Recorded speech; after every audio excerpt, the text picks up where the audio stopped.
Assalamu alaikum wa rahmatullahi wa barakatuh. Donc on va continuer, Inch'Allah, pour dire, dans ce hadith aussi, il y a d'autres intérêts. Lesquels, par exemple? Le Cheikh Rahimahullah dit, في هذا الحديث دليل على أنه لا بأس بالندب اليسير إذا لم يكن مؤلنا بالتسخط على الله عز وجل. Il a dit, on peut prendre de ce hadith que il est permis, quand il y a par exemple un mort, de dire comme ça, comme a dit Fatima, radiyallahu ta'ala anha, à condition que ça ne comporte pas quelque chose qui montre que on n'a pas accepté le destin et la prédestination d'Allah subhanahu wa ta'ala. Il a dit aussi فيه دليل أن فاطمة بنت محمد محمد صلى الله عليه وسلم ورضي الله عنها بقيت بعد موته. Il a dit dans ce hadith, il y a aussi une preuve que quoi? Que Fatima radiyallahu ta'ala anha est restée vivante après la mort du prophète sallallahu alayhi wa sallam. ولكن ليس لها ميراث. Mais par contre, elle n'a pas d'héritage. Elle n'a pas d'héritage. Pourquoi? Il a dit ici.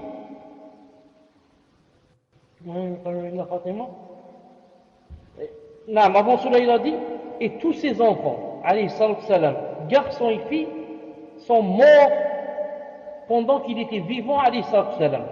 Sauf Fatima, radiyallahu ta'ala anha, qui est restée vivante,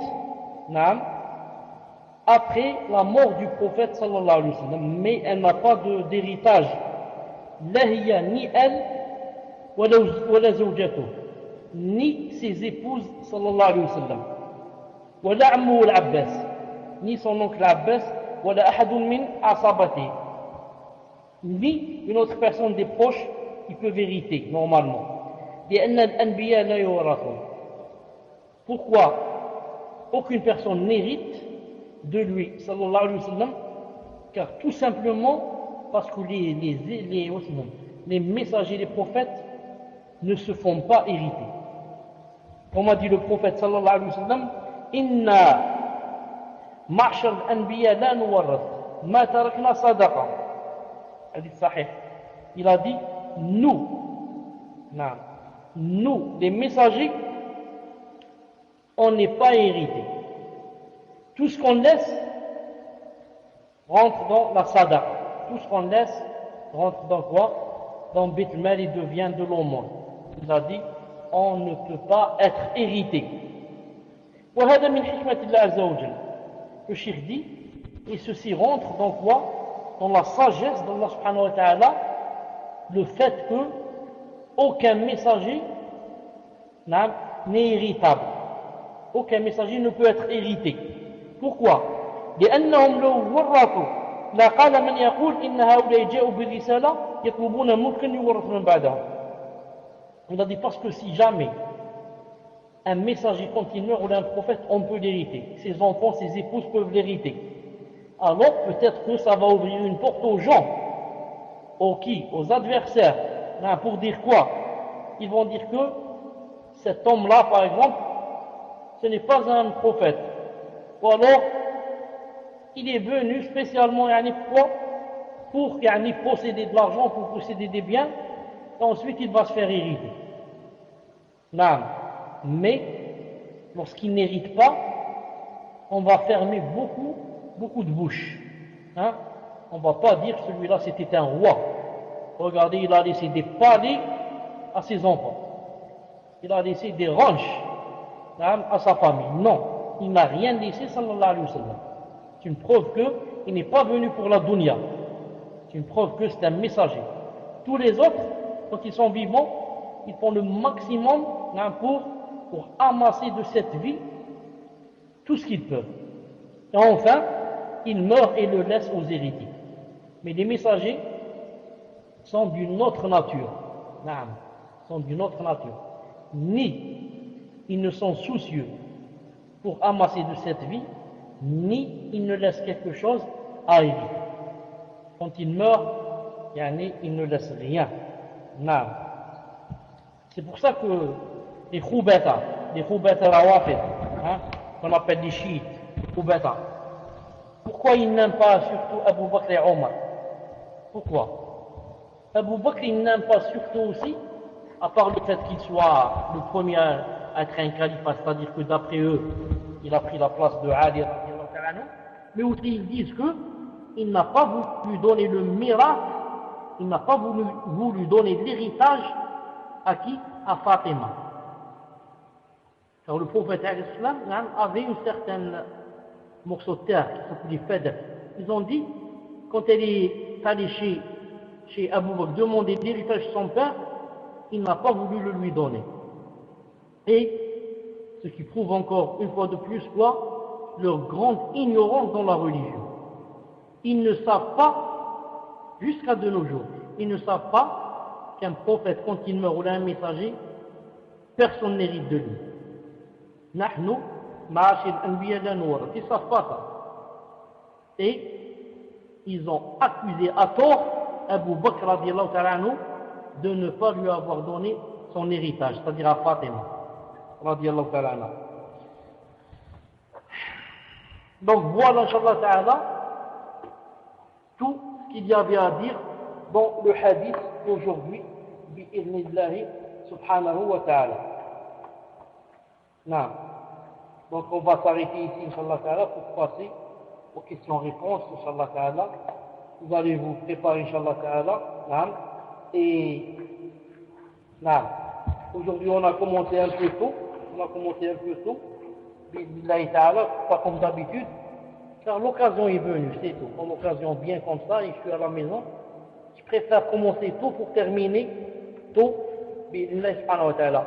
Ceux qui n'ont pas assisté, alors ils pourront écouter le cours, Inch'Allah ta'ala, en différé. Ils pourront l'écouter en différé, dans le cas, bien sûr, où une personne, Inch'Allah ta'ala, là, bi'idhnillahi subhanahu wa ta'ala, yani, comment on dit ça en français, elle l'a enregistré.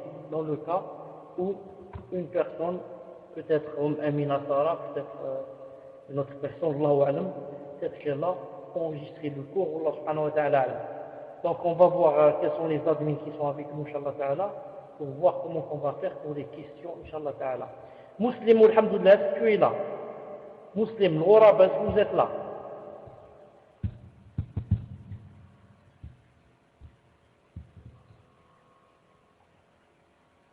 Non, ils ne sont pas là.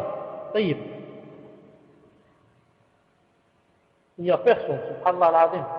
Le Ghoraba est devenu un Ghoraba, c'est un vrai gharib. On ne le voit plus. Taïb. Pour les sœurs, vous pouvez, Inch'Allah ta'ala, si c'est possible, envoyer les questions à la sœur Ummana, si c'est possible. Si elle ouvre son PV, vous lui envoyez à lui, c'est-à-dire à elle, c'est-à-dire elle va passer par les 5 premières personnes qui sont sur la liste, qui sont des sœurs, et Inch'Allah ta'ala, vous lui ouvrez vous lui donnez votre question, Inch'Allah ta'ala. Pour les frères, naam, est-ce qu'il y a quelqu'un, Inch'Allah ta'ala, qui voudrait faire ce travail, Inch'Allah ta'ala, et comme ça, il nous dit les questions, bi'idhnillahi subhanahu wa ta'ala. S'il y a quelqu'un, Inch'Allah ta'ala, qui voudrait, naam, alors qu'il nous dise, Inch'Allah ta'ala, naam, pour qu'on sache, Inch'Allah ta'ala. Taïb. Donc je vais permettre yani, que vous écriviez afin que je sache, Inch'Allah ta'ala. Ensuite j'enlève cette taïb. Il y a un musulman qui vient d'arriver, Inch'Allah ta'ala. Musulman, est-ce que tu m'entends, Inch'Allah ta'ala?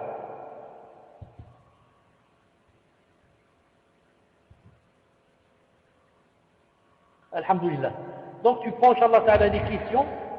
On va se rencontrer, Inch'Allah ta'ala, dans 10 minutes. Tu prends, si tu veux, les questions des frères, et la sœur prend les questions des sœurs, Inch'Allah ta'ala, et elle te les donne. Assalamu alaikum wa rahmatullah.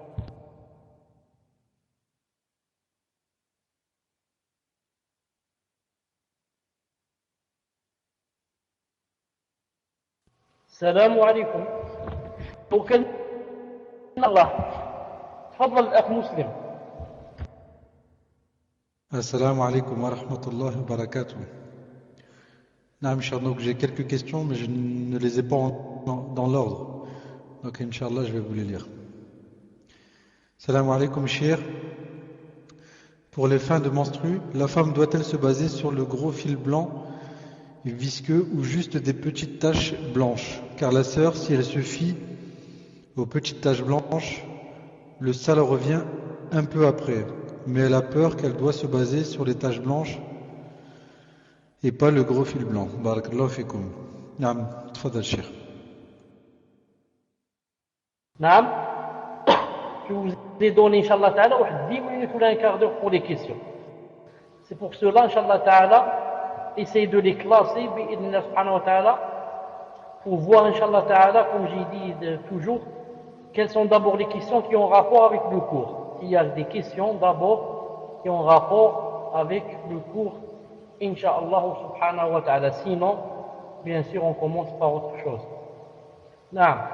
Mais allez, je regarde les questions qui ont rapport avec la patience, avec le hadith qu'on a expliqué la fois passée. Le prophète est mort et sa fille qui souffrait auprès de lui, etc. Elle a dit comment avez-vous pu l'enterrer, etc. Tfadal.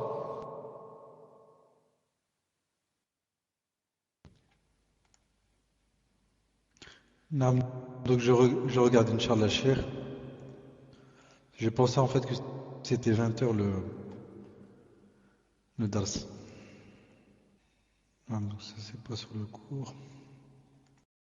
Naam, cher, j'ai aucune question qui est en rapport avec le cours. Donc la Ourte Manel, si vous avez des questions en rapport avec le dars, Inch'Allah, faites-le moi savoir. Barakallahu fikum. Donc je lis les questions, mon cher, que j'ai en ma possession. Salam alaikum, cher. Pour les fins de menstru, la femme doit-elle se baser sur le gros fil blanc visqueux ou juste des petites taches blanches? Car la sœur, si elle se fie aux petites taches blanches, le sale revient un peu après. Mais elle a peur qu'elle doit se baser sur les taches blanches et pas le gros fil blanc. Barakallahu fikum.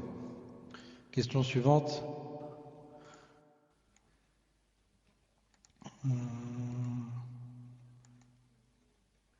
Non, je vous l'ouvre, Inch'Allah.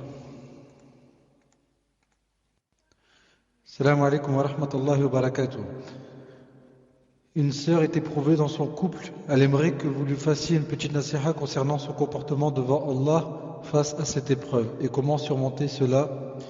Une épreuve peut-elle être une punition? Barakallahu fikum, shir.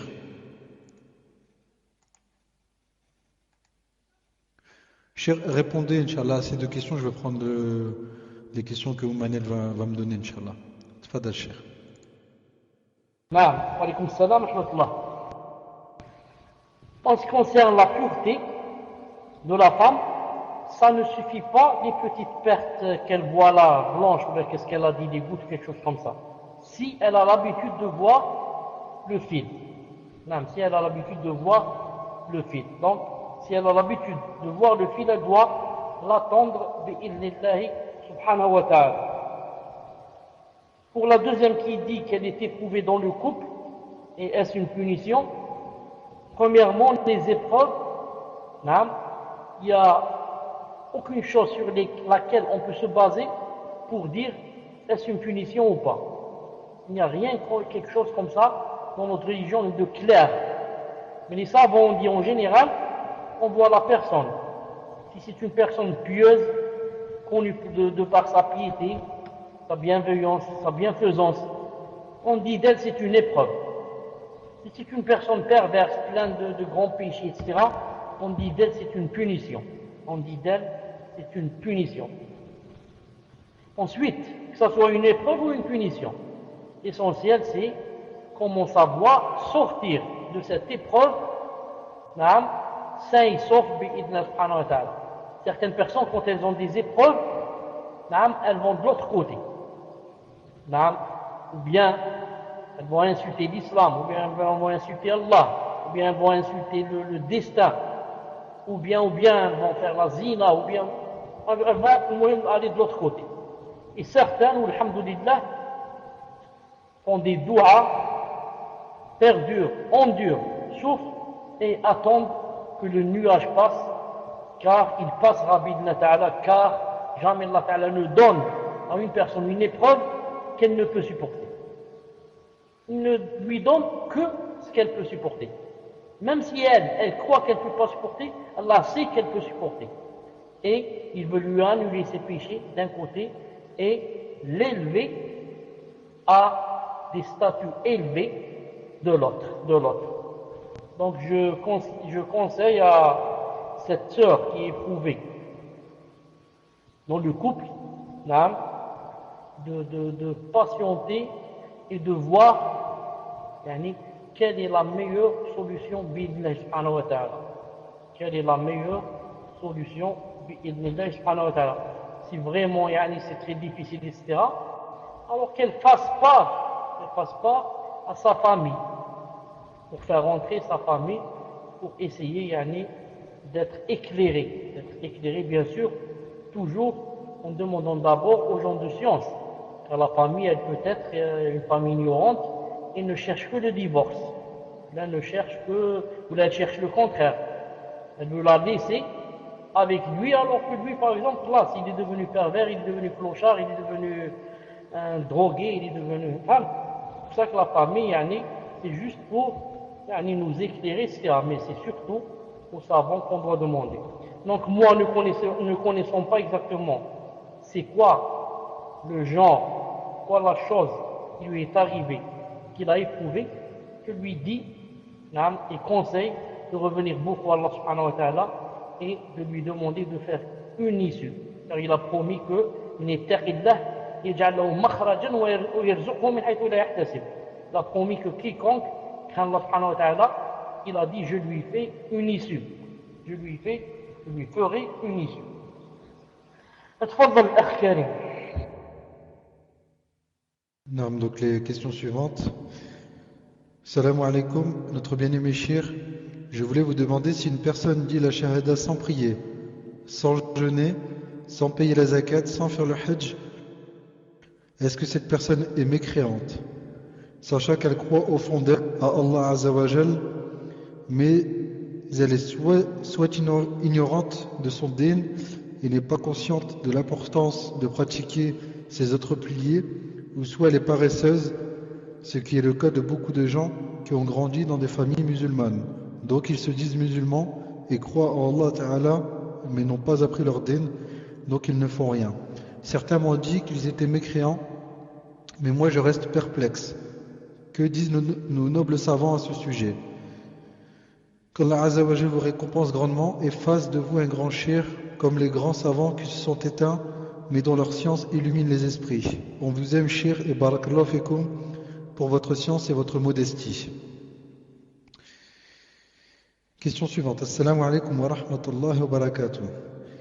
Hayakum Allah fi ta'atihi, shir. Voilà la question d'un frère. Il est converti, walhamdulillah, mais avec sa famille, ça se passe très mal. Ses parents n'acceptent pas, et parfois ça va très loin. Ils sont prêts à le frapper, Allah al-Musta'an, car le frère ne veut pas se raser la barbe et car il porte la sunna au niveau des vêtements. Ses parents ont honte de lui face aux gens.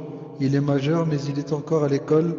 Il voudrait savoir comment réagir et surtout quoi faire, car ça devient vraiment invivable chez lui. Allah vous accorde le succès, shir.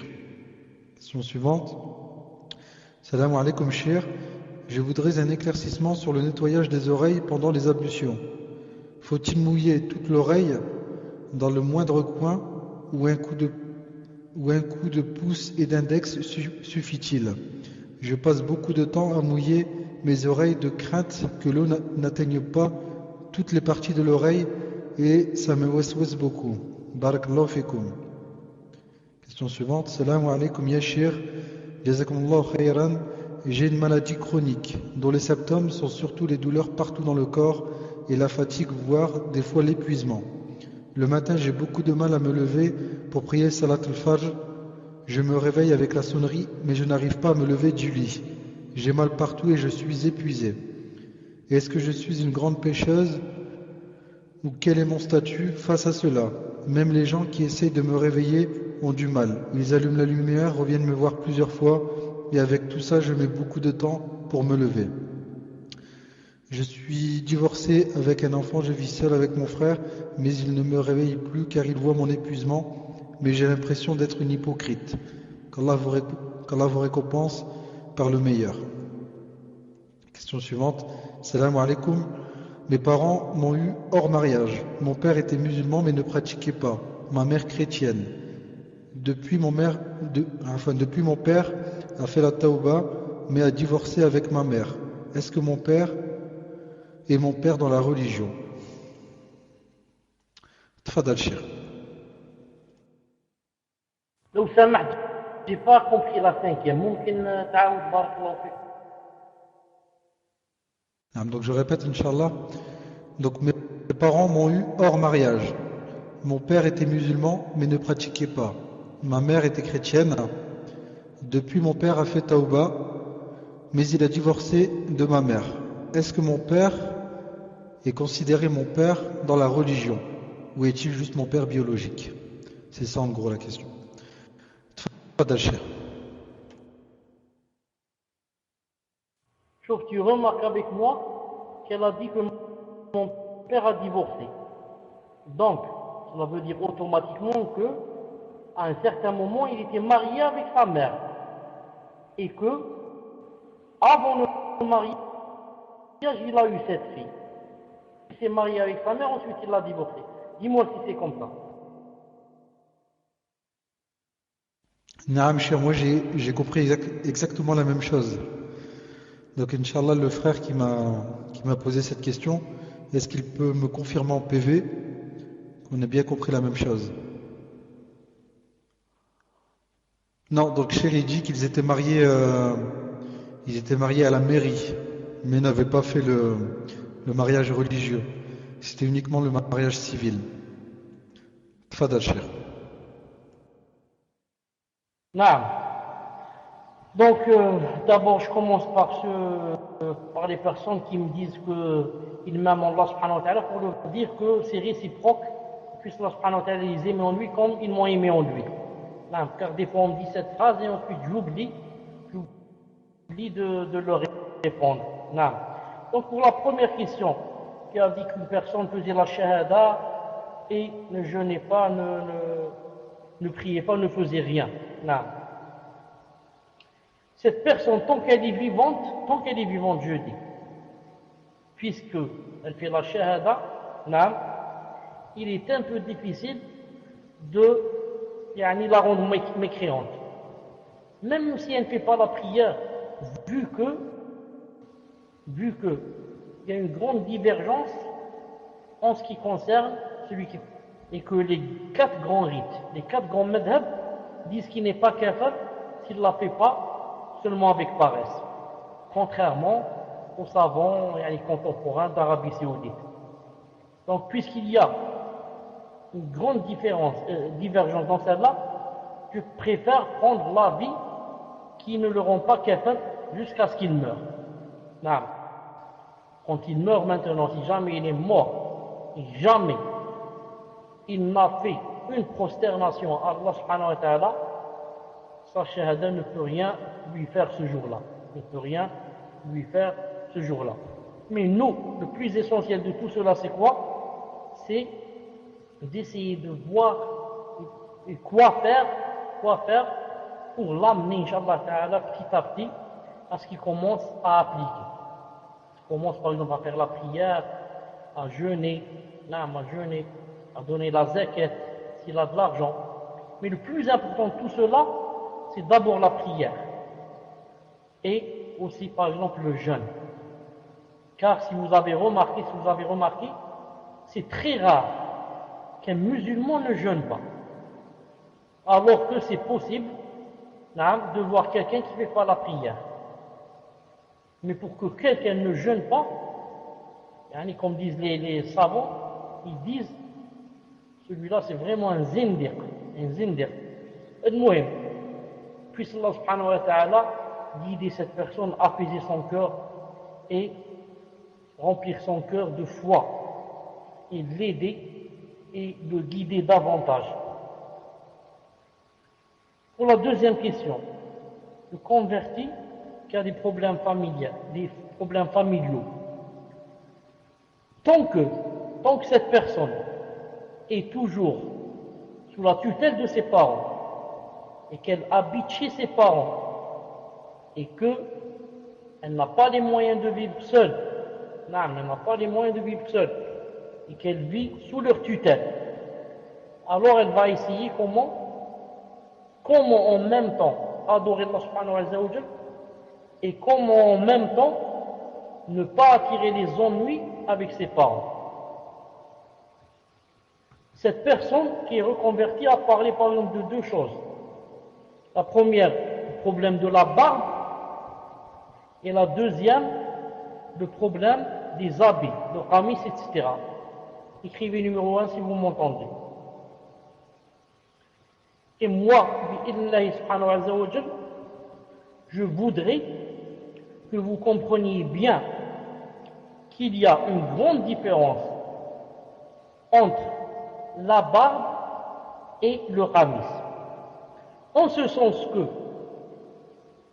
la barbe pour l'homme c'est une obligation, alors que le qamis n'est que quelque chose de recommandé.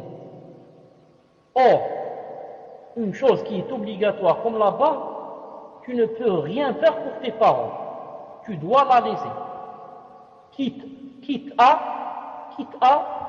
qu'on te fasse n'importe quel problème. Mais pour le qamis, tu peux l'enlever bi'idhnillah ta'ala et mettre un pantalon à sa place et mettre une chemise au-dessus, une chemise qui descend sur ton derrière. Le pantalon trop serré contre toi, mis au-dessous des cheveux. Mais juste un peu au-dessus des cheveux, pas beaucoup aussi. Sinon tu vas t'attirer aussi des ennuis. On va dire, qu'est-ce que c'est cette façon de s'habiller? Juste un peu, quelques millimètres ou 1 centimètre au-dessus des cheveux. Là, pourquoi? Car ce n'est pas une chose obligatoire.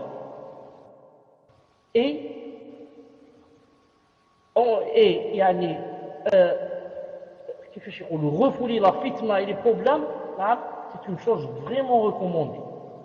Et aussi, ne pas désobéir à ses parents, c'est aussi une chose vraiment recommandée. Quant à la lihya, non. La lihya, il faut voir comment laisser la lihya n'est pas assez grande, mais au moins laisser la lihya sur le visage. Et demande à Allah subhanahu wa ta'ala de t'aider, puis dit Allah ta'ala une solution. Et vous avez entendu la fatwa la fois passée de, je crois, Cheikh Fouzan, à propos de la fille, une femme, qui aussi vivait avec ses parents, qui a dit que je ne pouvais pas mettre le djilbab. Ni le djilbab, ni le hijab. Et vous aviez entendu la réponse que je vous ai lue. Troisième, pour mouiller les oreilles, il faut juste le pouce et l'index. Avec le pouce, on touche là le trou, où il y a un trou dans les oreilles, et juste un peu comme ça au-dessus.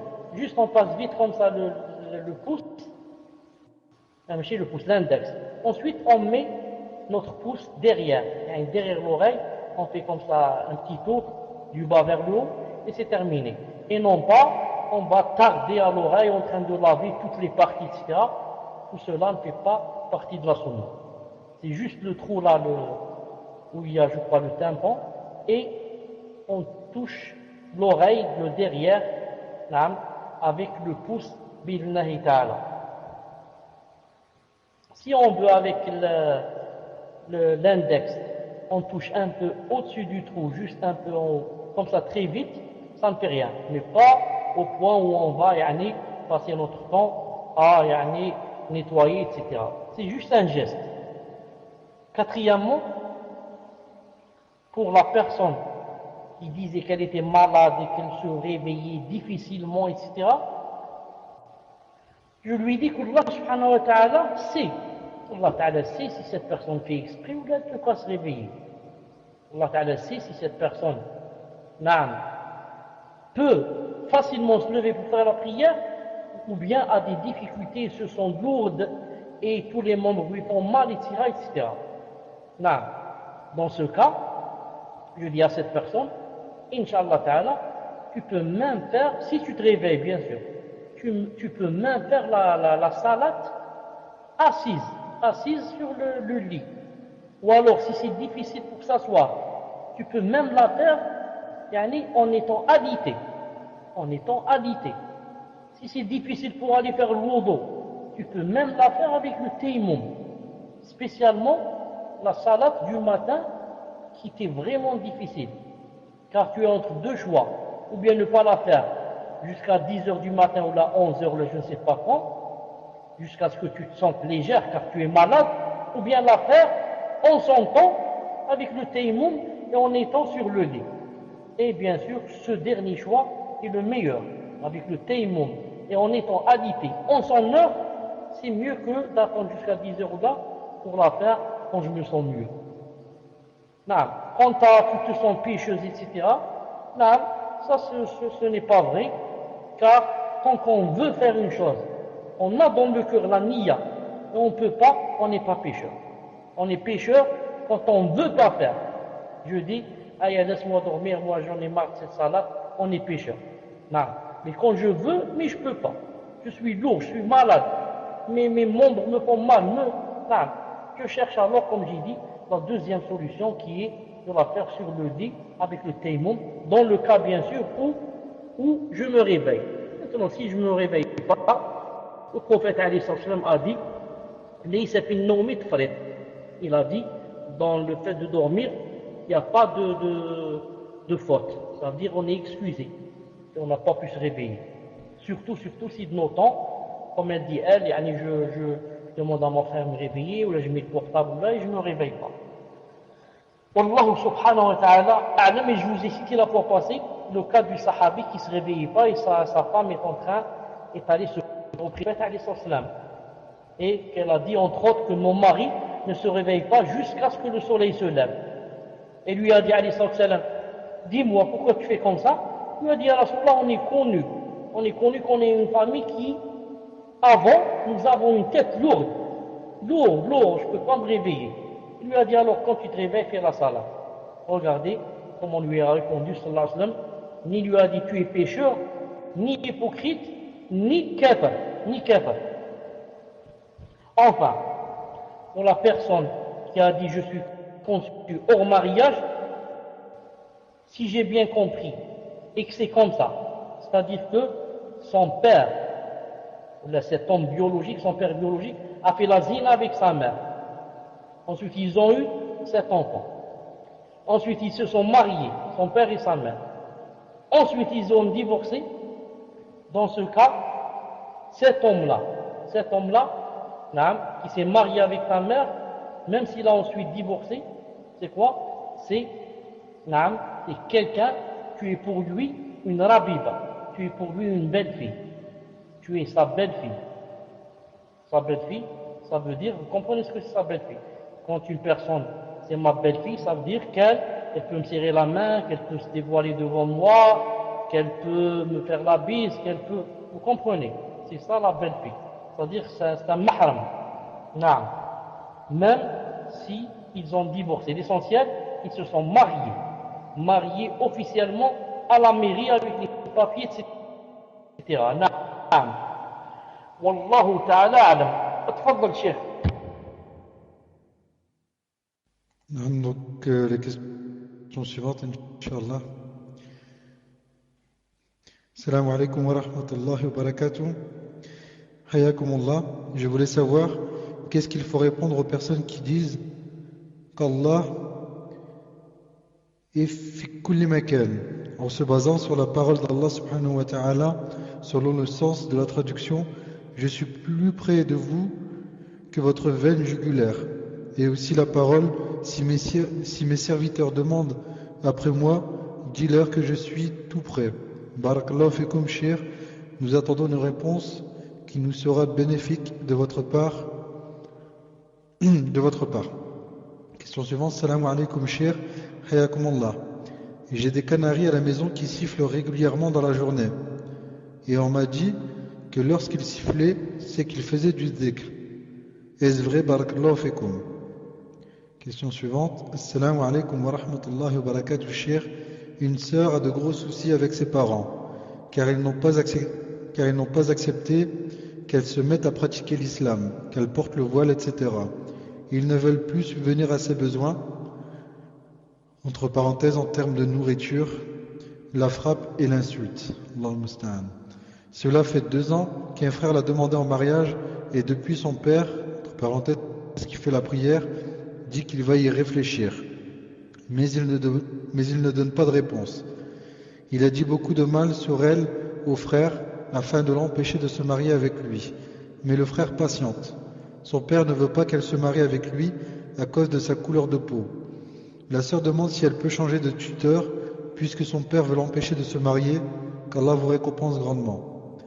Et elle demande aussi si elle peut partir de chez elle car cela devient très difficile à vivre pour elle. Question suivante. Assalamu alaikum wa rahmatullahi wa barakatuh. J'espère que vous et votre famille allez bien, Inch'Allah.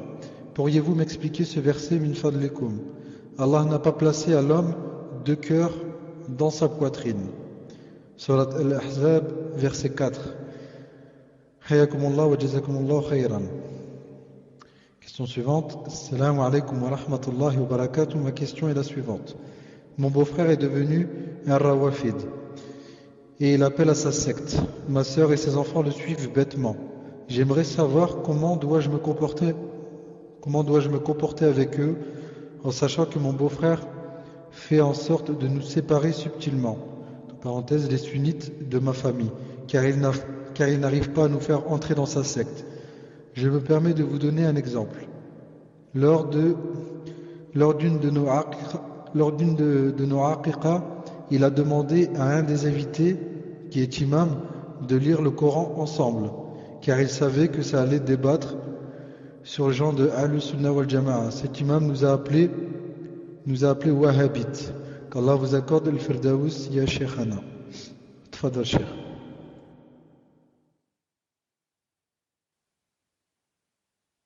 Muslim, tu es là, Inch'Allah? نعم لو تكرمت إن شاء الله تعالى tu répètes la dernière question بارك الله فيك. Naam, donc je répète, Inch'Allah. Mon beau-frère est devenu un rawafid et il appelle à sa secte. Ma sœur et ses enfants le suivent bêtement. J'aimerais savoir comment dois-je me comporter avec eux, en sachant que mon beau-frère fait en sorte de nous séparer subtilement. C'est-à-dire donc les sunnites de ma famille, il essaie donc de nous diviser. Car il n'arrive pas à nous faire entrer dans sa secte. Je me permets de vous donner un exemple. Lors d'une de nos aqiqa, il a demandé à un des invités, qui est imam, de lire le Coran ensemble. Car il savait que ça allait débattre sur les gens de Ahlus Sunnah wal Jama'a. Cet imam nous a appelés Wahhabites. Qu'Allah vous accorde le Firdaous ya Sheikhana. Tfadal Sheikh. Muslim, il y a eu des coupures. Bon, j'ai bien entendu, mais j'ai pas entendu la fin. C'est-à-dire, une fois lors d'une assise, d'une aqiqa, qu'est-ce qu'il a fait exactement lors de la aqiqa? Tfadal. Naam. Donc il a demandé à un des invités, qui est imam, de lire le Coran. Donc lire le Coran ensemble, donc je pense que c'est soit l'imam avec d'autres, ou soit l'imam avec ce chiite, car il savait qu'il y allait derrière cela avoir un débat sur les gens de Ahlus Sunnah wal Jama'a. Et suite à cela, l'imam donc nous a appelé, donc elle parle des salafis, wahhabites. Voilà, donc en fait son but c'est d'essayer de diviser les sunnites. Tfadal Sheikh. C'est-à-dire, est-ce que tu as compris que, bon, c'est ce que j'ai compris, que c'est-à-dire qu'il a poussé indirectement l'imam à ce qu'ils disent des salafis qui sont des wahhabites, n'est-ce pas?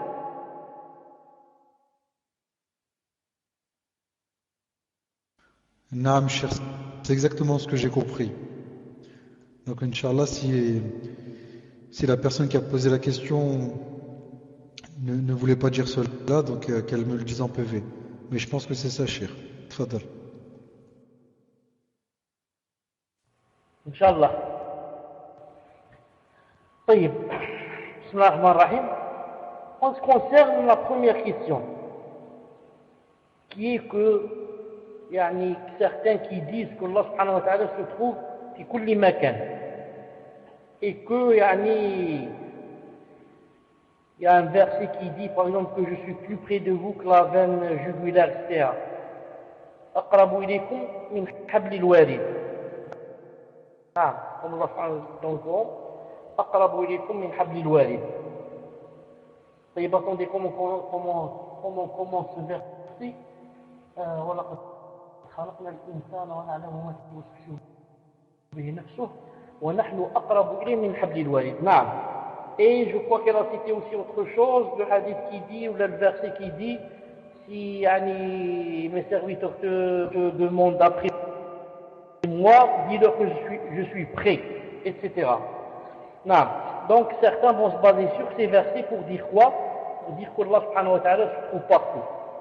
Ou là qu'Allah subhanahu wa ta'ala n'a pas d'endroit. Oui. Je vais laisser Inch'Allah ta'ala cette question pour finir Inch'Allah ta'ala avec elle. Je vais finir avec cette question. Donc je passe à la deuxième qui dit que une personne a des canaris qui sifflent et on lui a dit que les canaris, ils faisaient le tasbih ou bien le dhikr ou quelque chose comme ça. Est-ce que c'est vrai?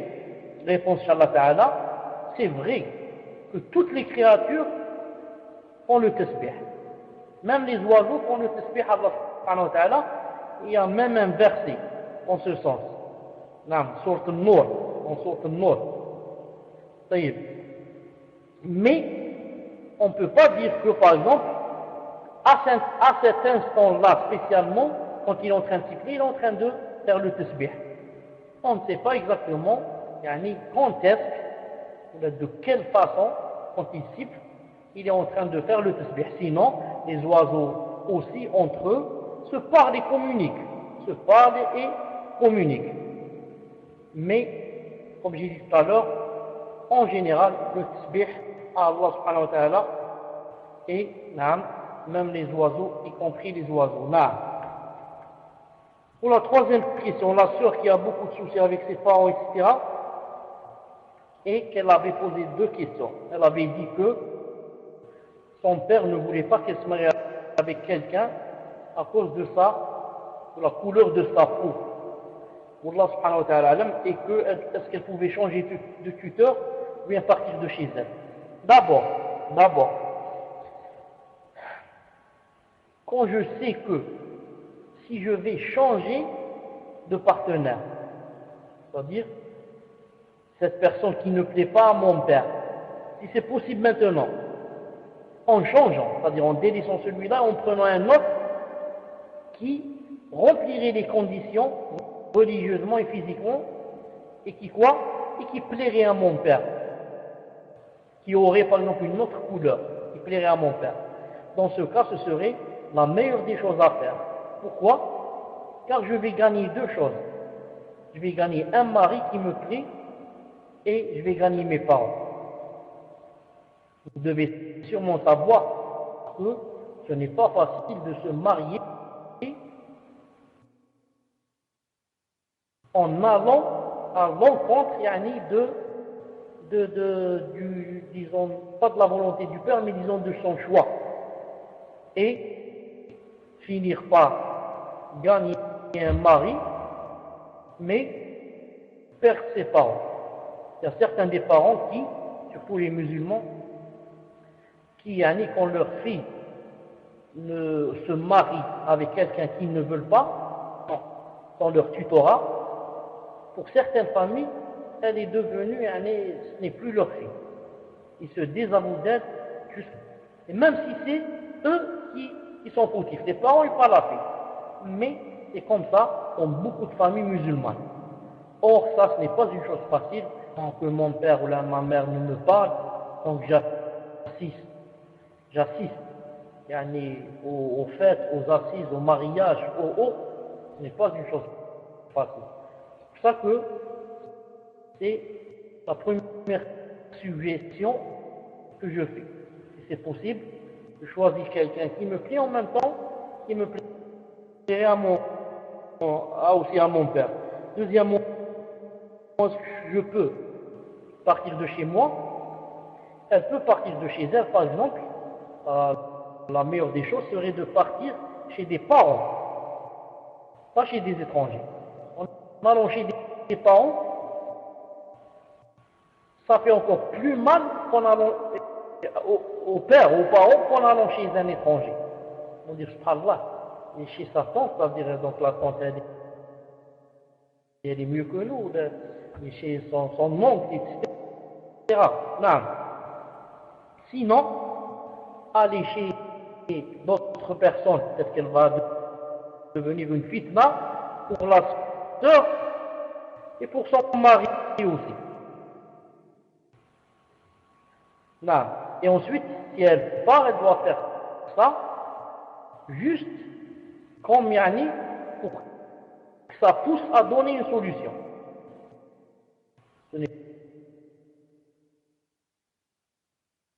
pas son vrai but, mais juste que, pour Inch'Allah Ta'ala, ses parents réfléchissent et que peut-être ils reviennent, yani, marche arrière et décident yani, de ne plus être yani, comme ça, yani, mais de changer de caractère, de tempérament. Ensuite, et enfin, que, yani, franchement, je ne peux pas prendre cette responsabilité. Sauf si le tuteur est un tuteur officiel. Non. Si c'est le tribunal musulman qui va la marier, d'accord. Si c'est une instance musulmane qui va la marier, d'accord. Mais lui dire, yani, tu vas prendre un frère comme ça, il te marie, je ne peux pas prendre cette responsabilité, ni devant Allah subhanahu wa ta'ala, ni devant, c'est quoi? Ses parents. Mais si, par exemple, elle va dans un pays musulman, au Maroc, en Algérie, etc., elle dépose plainte, et elle dit que mon père ne veut pas me marier, etc., et que le tribunal décide de la marier, Inch'Allah ta'ala, il n'y a aucun problème. Car Allah ta'ala a donné, au tribunal, lui a donné quoi? Il lui a donné qu'il pouvait marier à sa place, à la place du tuteur. Il y a le hadith authentique, vous le connaissez tous. Non. Enfin, pour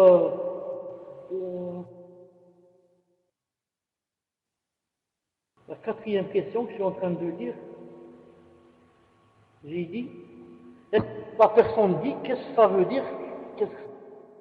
veut dire le verset qui dit que ma ja'ala Allahu li rajulin min qalbayni fi jawfihi. Que veut dire le verset qui dit qu'Allah subhanahu wa ta'ala parlait, sauf l'Ahzab, lorsqu'il parlait, yani que on pouvait pas dire de quelqu'un qu'on a adopté, on ne peut pas dire de lui quoi? On ne peut pas dire de lui que c'est notre vrai fils. On ne peut pas dire de lui que c'est notre vrai fils. On choisit ou bien ça, ou bien ça. Ou bien c'est notre fils adoptif, ou bien c'est notre fils réel. Ça ne peut pas être deux à la fois. Comme les personnes aussi qui disent, et aussi dans le verset, qui disent que, par exemple, ma femme, à partir d'aujourd'hui, c'est ma mère. C'est comme ma mère. C'est-à-dire, je ne vais plus m'approcher d'elle. Elle m'est interdite. Allah Ta'ala dit non. Ou bien, c'est ta mère. Ça, c'est vrai. Et tu n'as pas le droit de l'approcher. Ou bien c'est ton épouse. Et dans ce cas, tu dois l'approcher. C'est pas seulement qu'il c'est recommandé, mais tu dois, sinon tu as des péchés. Si tu sais que tu ne vas pas la préserver. Donc, on ne peut pas joindre entre les deux à la fois. Comme on ne peut pas avoir deux cœurs à la fois. on ne peut avoir qu'un seul cœur dans la poitrine. Un cœur qui dira, qui se trouve à l'intérieur, que cet enfant, c'est ton fils ou là ton fils adoptif. Il n'y a pas dans le cœur, tu peux imaginer deux choses à la fois. Dans ce cas, il faut avoir deux cœurs. Et Allah Ta'ala n'a pas donné deux cœurs à une personne. Il n'a donné qu'un cœur. Il n'a pas donné deux cœurs à une personne dans sa poitrine. Certains ont dit, musulmans, vous m'entendez? Certains ont dit, mais pourquoi Allah subhanahu wa ta'ala, quand il a dit qu'il n'avait pas donné deux cœurs à une personne, pourquoi a-t-il employé le mot homme? ما جعل الله لرجل من قلبين في جوفه رجل. Pourquoi il n'a pas dit insan? Pourquoi il n'a pas dit être humain? Pourquoi Allah Ta'ala n'a pas dit je n'ai pas donné d'être humain, je n'ai pas donné à un être humain deux cœurs?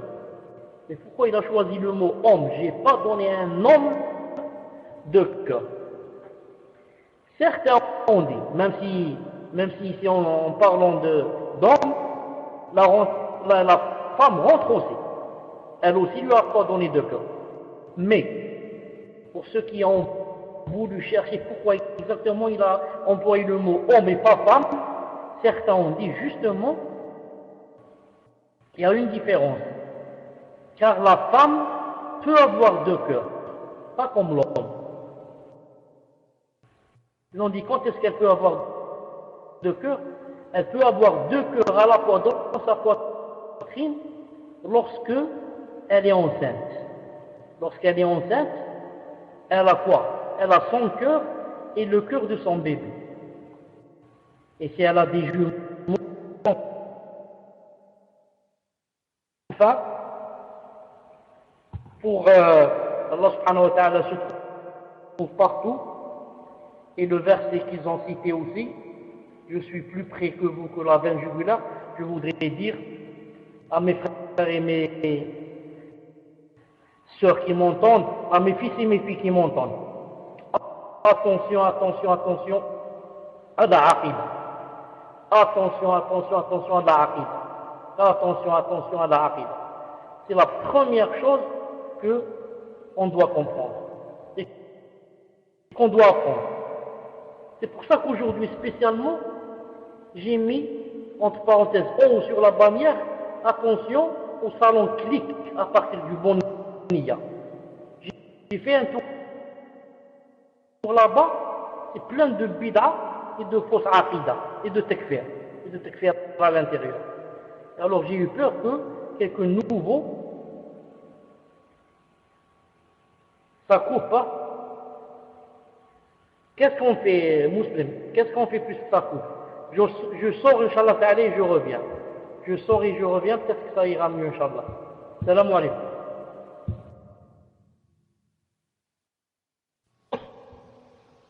Salam alaikum. Qu'est-ce que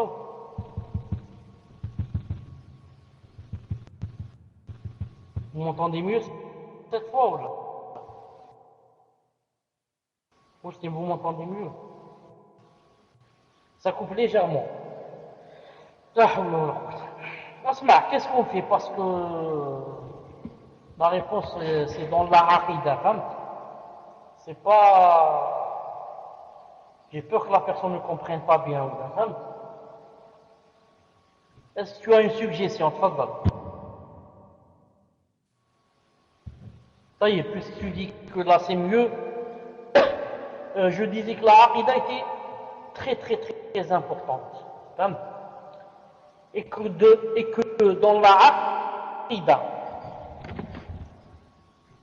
d'accord, dis-moi, dans la aqida de Al-Sunnah, car il y a beaucoup d'aqida, la aqida de Al-Sunnah et la aqida de qui? De Al-Bid'a. Et les gens de la Bid'a, ils sont innombrables. Dans la aqida de Al-Sunnah, depuis le prophète sallallahu alayhi wa sallam, en passant par les sahaba, les tabi'in, les grands savants, jusqu'à de nos jours, ils sont tous unanimes, je dis unanimes, pour dire qu'Allah Ta'ala, on ne dit pas de lui qu'il se trouve partout. Mais que par contre, on dit de lui, comme il a dit lui-même dans son Coran, qu'il est au-dessus du trône. Ar-Rahmanu ala al-arshi istawa. Alladhi khalaqa samawati wal-ard fi 6 ayyam, thumma istawa ala al-arsh. Istawa, il s'est établi au-dessus du trône. Et que ceux qui disent que Allah Ta'ala se trouve partout ont une aqidah des gens de la bid'a. Ce sont les soufis, ou bien Wahdat al-Wujud, ou bien Ahbash, ou bien Ash'ira, ou bien Maturidiyya, ou bien Jahmiyya, ou bien Mu'taz. Tout cela disent que Allah subhanahu wa ta'ala est partout et ne se trouve pas au-dessus du trône. C'est pour ça, je ne sais pas si vous avez remarqué que la plupart qui se reconvertissent, surtout en France, c'est rare qu'ils commencent par le minhaj des salaf. Ils commencent toujours par le minhaj des ahbash, qui dit qu'Allah Ta'ala n'est pas au-dessus du trône. Ou bien le minhaj des tablir, qui dit qu'Allah Ta'ala est partout. Naam. Maintenant, on va d'abord dire que veut dire le verset que je suis plus près de vous que la veine jugulaire. Ce verset, Allah Ta'ala n'est pas en train de parler de lui. Il est en train de parler des anges qui sont plus près de nous que la veine jugulaire. Tu peux lire ça dans les tafsirs les plus connus de Tabari, de Qurtubi, de Ibn Kathir, de Adwa al-Bayan. Et que le verset qui dit, si on te demande, on demande après moi, dis-leur que je suis près d'eux. Naam, Allah Ta'ala est près de toutes ses créatures, en étant au-dessus du trône. En étant au-dessus du trône, il est près de toutes ses créatures et il est aussi avec toutes ses créatures. Comment qu'il est avec elles? Il est avec elles, avec sa science. Avec sa vue, il voit tout ce qu'ils font. Avec son oui, il entend tout ce qu'ils disent. Mais dire qu'il est partout,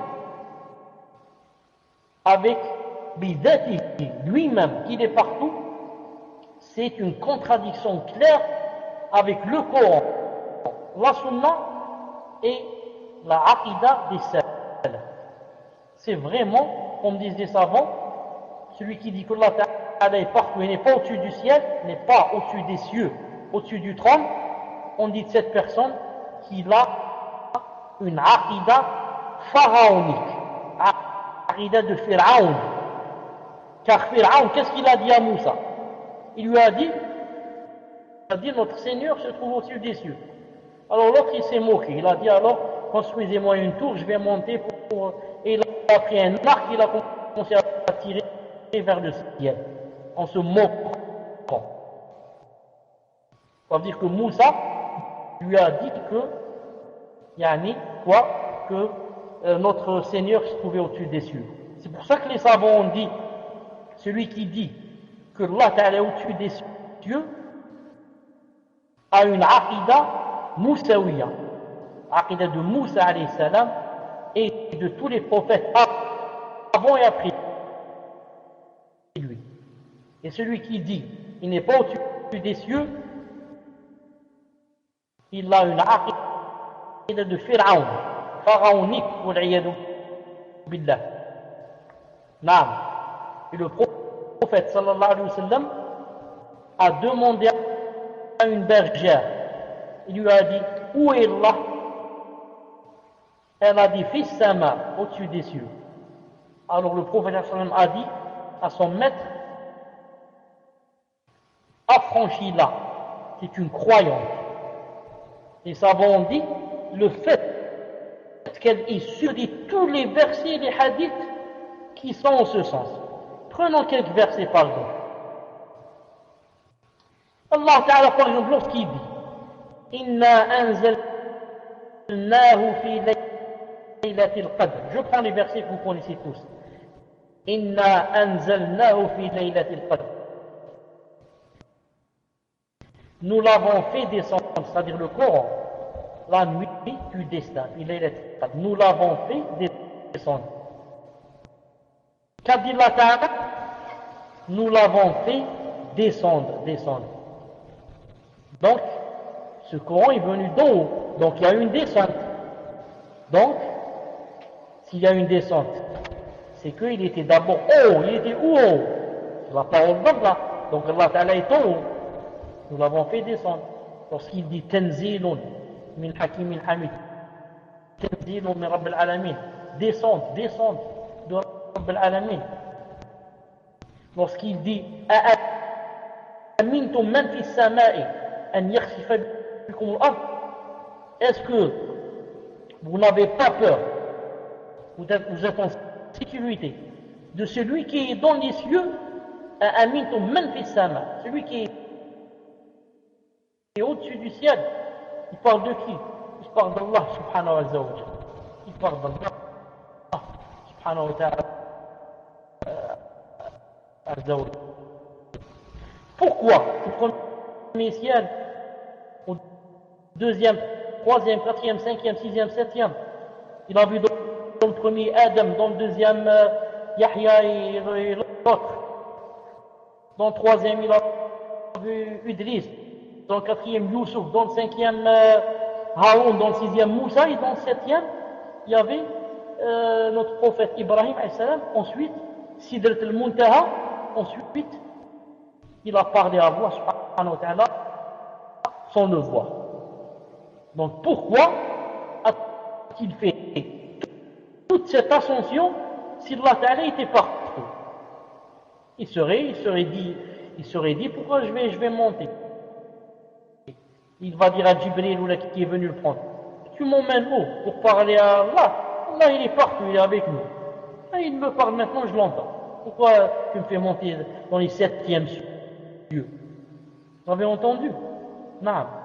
Ensuite, pour ceux qui disent que Allah subhanahu wa ta'ala est partout aussi, la gravité consiste où? Quand tu dis il est partout,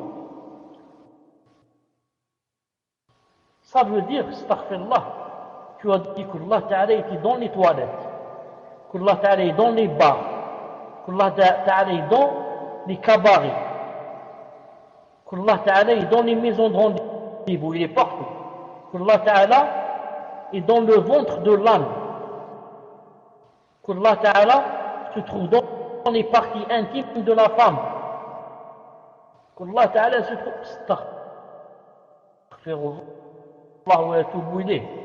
Est-ce qu'il y a attention que vous fassiez la faute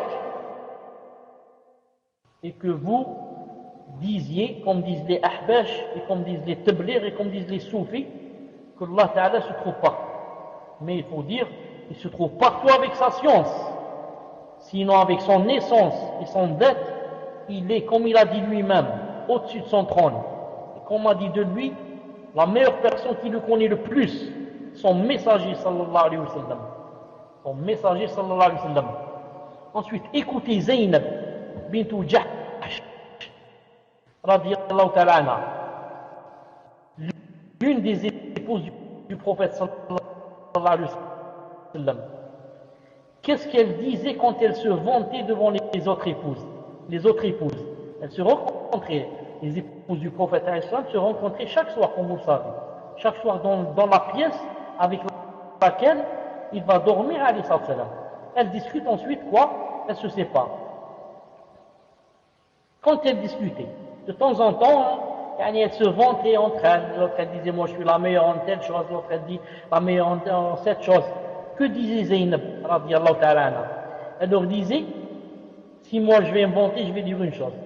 Vous toutes, ce sont vos parents qui vous ont marié, alors que moi c'est Allah Ta'ala, au-dessus des 7 cieux qui m'a marié. La phrase, remarquez, au-dessus des 7 cieux.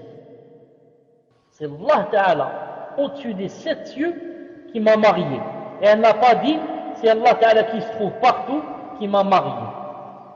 Et bien sûr, il reste beaucoup de dalils qu'on a déjà cité quand on a parlé du cours spécialement, quand on a parlé spécialement de Allah subhanahu wa ta'ala qu'il était au-dessus du trône. Demande à Allah subhanahu wa ta'ala qu'il nous aide et nous apprenne notre aqidah. Atfadla les 5 autres questions.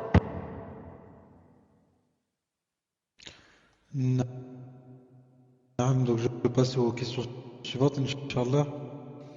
Et regardez le whisper share que je vous ai envoyé. Tfadal Cheikh. Naam. J'ai oublié une chose. Toi aussi tu as dû oublier, c'est sûr. Naam. On a oublié de répondre à la question du Rafidi. Naam. La question du Rafidi bid'ah subhanahu wa ta'ala. Donc je dis à cette personne, je crois que c'est une sœur, naam, je lui dis attention, naam, attention, il faut bien prendre garde contre cette personne. Premièrement, ta sœur, tu dois lui faire des nasiha par téléphone. Sinon, si tu connais son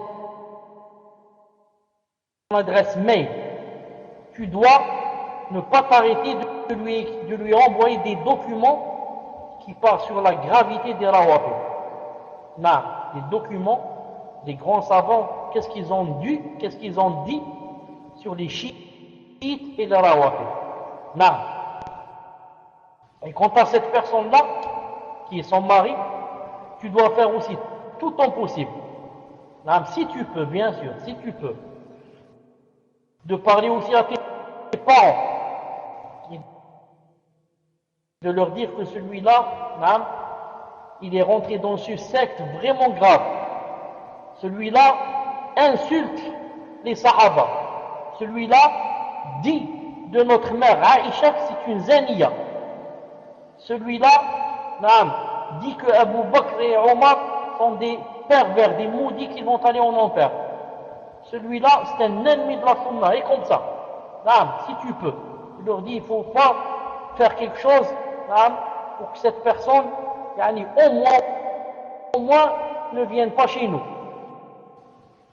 Je ne peux pas lui dire de divorcer, je sais qu'ils ne vont pas t'écouter, ils vont te prendre pour une folle ou là, mais je vous dis, moi, devant Allah Ta'ala, pour que demain, vous ne dites pas, on ne savait pas. Votre fille maintenant, qui est ma soeur, lorsque son mari est devenu chiite, c'est vraiment grave pour utiliser ces documents et comme ça, jusqu'à Inch'Allah Ta'ala, peut-être qu'ils vont ouvrir leurs yeux et quoi, et peut-être annuler son mariage ou retirer leur fille ou là ou là. Et surtout, même toi, tu essaye de, si c'est possible, lui envoyer un document, de lui dire Ya Khabith, Allah subhanahu wa ta'ala, tôt ou tard, il va te découvrir. Ya Khabith qui insulte les Sahaba, qui insulte notre mère, etc. Même s'il dit non, c'est pas vrai, moi je dis pas, tu lui dis Naam. C'est ça justement la aqidah des chiites, c'est ça. Il faut mentir. Celui qui ne ment pas n'est pas un vrai chiite. Naam, tu as raison, tu dis pas Naam. Justement parce que pour être chiite, il faut mentir. Puisse Allah subhanahu wa ta'ala t'aider dans cette épreuve. Si tu n'arrives pas à opter, si tu n'arrives pas, c'est pas de ta faute. Fhamti. Alhamdulillah. Fattabayana rushdu min al-ghayb. Le chemin de l'enfer est clair et le chemin du paradis est clair. Naam. Il y a maintenant Abu Courgette qui est rentré avec nous. Bientôt après lui, Abu Aubergine. Tfadlak. Donc on passe aux questions suivantes, Inch'Allah. Assalamu alaikum, cher. Je voulais savoir pour une sœur qui a fait un péché grave et veut se repentir, mais ne cesse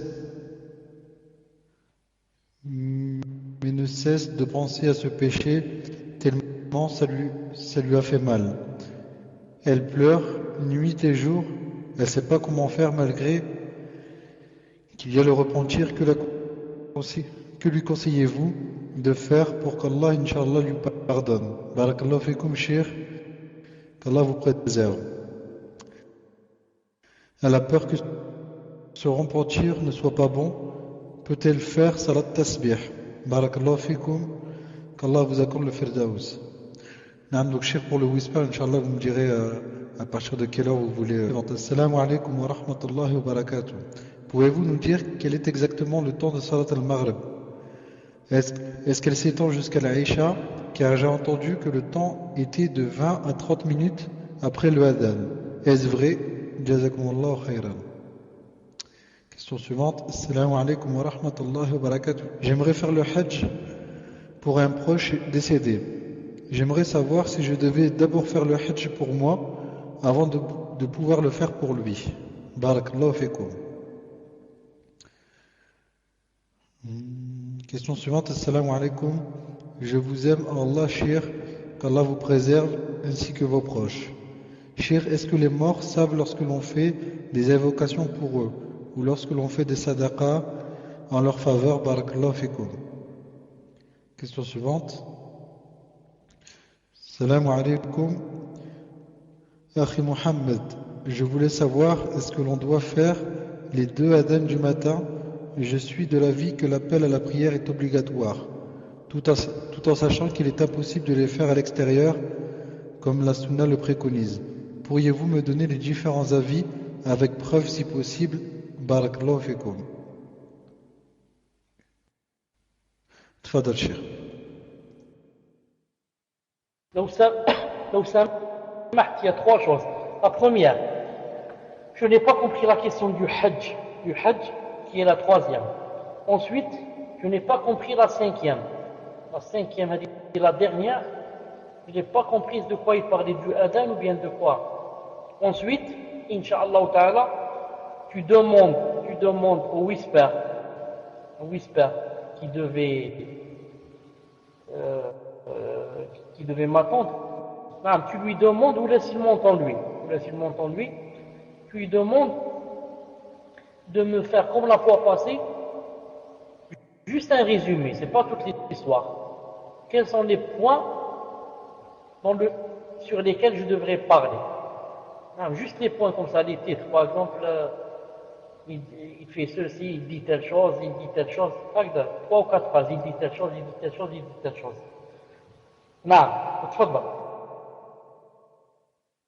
Non, ok, cher, je m'en occupe, Inch'Allah.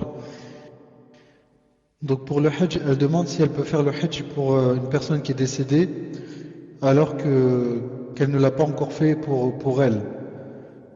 Donc elle demande est-ce qu'elle doit d'abord le faire pour elle et ensuite le faire pour ce proche décédé.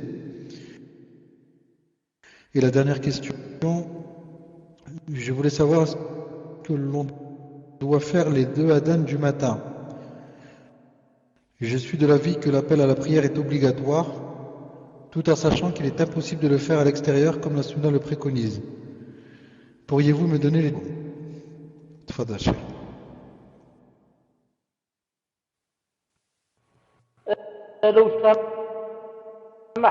Il parle des 2 adhan, yani dans la mosquée ou dans une maison?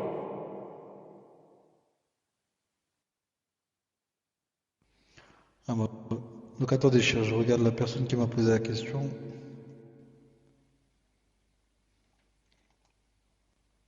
Ah, mais il parle de la mosquée, cher. De la mosquée. Tfadal, cher.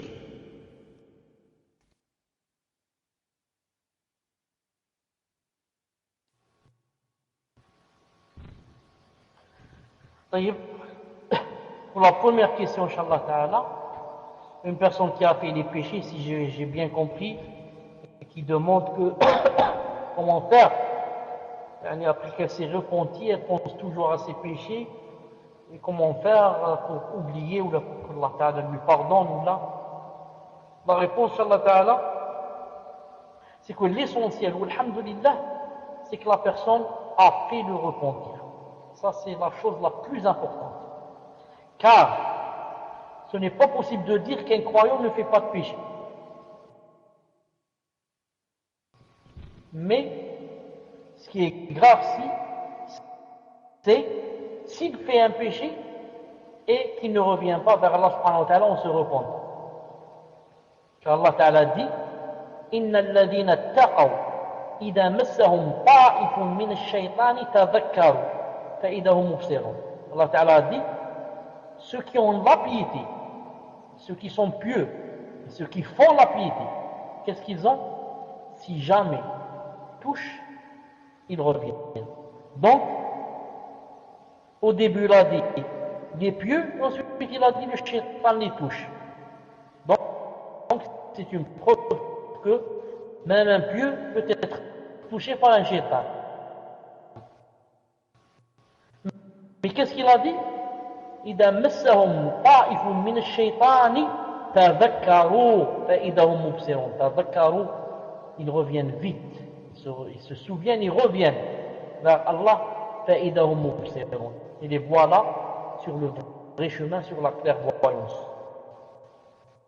Donc, le fait déjà de faire le repentir, c'est une ni'ma qui vient d'Allah subhanahu wa ta'ala. Si Allah ta'ala ne t'avait pas voulu du bien, tu ne serais pas repenti. Tu serais toujours maintenant dans le vol, ou la zina, ou la loterie, ou la drogue, ou la. Donc, alhamdoulilah déjà qu'il t'ait aidé et tu as délaissé cette chose, tu es revenu vers Allah subhanahu wa ta'ala. Maintenant, pour que ton repentir soit plus accepté et que pour ton cœur soit plus apaisé, essaye de faire de bonnes œuvres, Inch'Allah ta'ala. Les bonnes œuvres, ça peut être donner de l'aumône, ça peut être faire la prière de la nuit, qu'Allah subhanahu wa ta'ala pardonne encore plus et te fasse changer ces sayyi'at, qu'il les fasse renverser en hasanat. Amin ya Rabbi. Pour le temps de Salat al-Maghrib, le hadith est clair et authentique. Et il montre que quand quelqu'un, ou quand le soleil se couche, musulman, vous m'entendez? Quand le soleil se couche, qu'est-ce qui va se passer?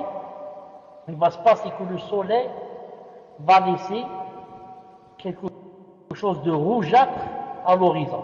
Vous êtes d'accord avec moi? Quand le soleil se couche, et je regarde l'horizon, je regarde la mer, il n'y a plus de soleil. Et qu'est-ce qu'il y a? Il y a quelque chose d'orange, quelque chose de rouge comme ça, orange, qui est dans le ciel. Ça s'appelle le shafaq al-ahmar. Tant que cette chose se trouve toujours à l'horizon et que ce n'est pas devenu noir, c'est toujours Salat al-Maghrib. Et si vous avez remarqué, cette chose dure un peu. C'est pas comme ça vite, ça dure. Ça dure. Non. Quand c'est devenu tout noir, là, c'est le moment de Salat al-Isha. C'est pour ça, quand tu es au bord de la mer, pour savoir Salat al-Isha, tu regardes seulement l'horizon. Si c'est rougeâtre, ce n'est pas encore. Si c'est tout à fait noir, obscur, c'est Salat al-Isha. Maintenant, ce temps-là, c'est combien exactement? Non? Il y a des divergences. À cette personne, on avait dit que c'était une demi-heure ou 20 minutes. Cheikh Ibn Uthaymin, rahimahullah, dans son livre Sharh Bulugh al-Maram, tome numéro 1, il dit que c'est 45 minutes. Il dit que après Salat al-Maghrib, tu as 45 minutes devant toi pour que le soleil n'ait plus de rougeur, pour que l'horizon n'ait plus de rougeur et que Salat al-Isha rentre. Wallahu subhanahu wa ta'ala a'lam. J'avertis seulement que plus on fait la salat dans les premiers temps, plus les récompenses sont plus grandes que quand je retarde. Vous avez entendu? Je fais la salat en son premier moment, plus les récompenses sont plus grande. Mais attention de se tromper et de dire, pour celui qui a retardé, celui qui n'a pas de salat. Il n'a pas de salat, s'il l'a fait, quand son moment est sorti. Non? Lahza. Pour la troisième question, le hajj. La personne dit que une personne est décédée, est-ce qu'elle peut faire le hajj à sa place alors qu'elle-même n'a pas fait le hajj? Réponse, c'est pas possible, bi'idhnillahi subhanahu wa ta'ala. Car le prophète sallallahu alayhi wa sallam, qu'est-ce qu'il a dit? Il a entendu quelqu'un faire le tour autour de la Kaaba et dire Allahumma yani hajjan an shubruma. Il lui a dit sallallahu alayhi wa sallam, qui c'est ce shubruma? Il lui a dit c'est mon frère. Dans une autre version, il lui a dit c'est quelqu'un de ma famille. Il lui a dit est-ce que tu as fait le hajj pour toi? Il a dit non. Il a dit hajja an nafsika thumma an shubruma. Fais d'abord le hajj sur toi, ensuite sur shubruma. C'est interdit de faire, c'est invalide si on fait le hajj à une personne décédée sans avoir fait le hajj à nous-mêmes. Elle est wahda. Deuxièmement, pour la personne qui est décédée, si on veut faire le hajj sur elle, à condition que cette personne avait émis le vœu de faire le hajj quand elle était vivante, ou bien était, disons, ignorante ou là.